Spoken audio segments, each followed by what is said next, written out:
نے ولی کی علامتیں اپنی طرف سے مقرر کر لی ہیں۔ بعض نے کہا کہ جو کرامتیں دکھائے، مگر یہ غلط ہے، اس لیے کہ عجائبات 4 قسم کے ہیں: معجزہ، ارہاس، کرامت، استدراج۔ معجزہ وہ عجیب و غریب کام ہے جو مدعی نبوت کے ہاتھ پر تصدیق دعویٰ کے لیے صادر ہو، جیسے عصا کلیم اور دم عیسیٰ علیہ السلام۔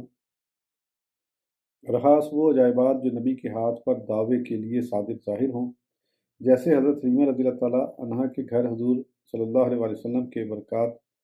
کرامت وہ عجائبات ہیں اور نبی کے امتی کے ہاتھ پر ظاہر ہوں، جیسے حضور غوث پاک میں حضرت سلطان الہند خواجہ اجمیری، حضرت خواجہ نقشبند رضی اللہ عنہ کے کرامات۔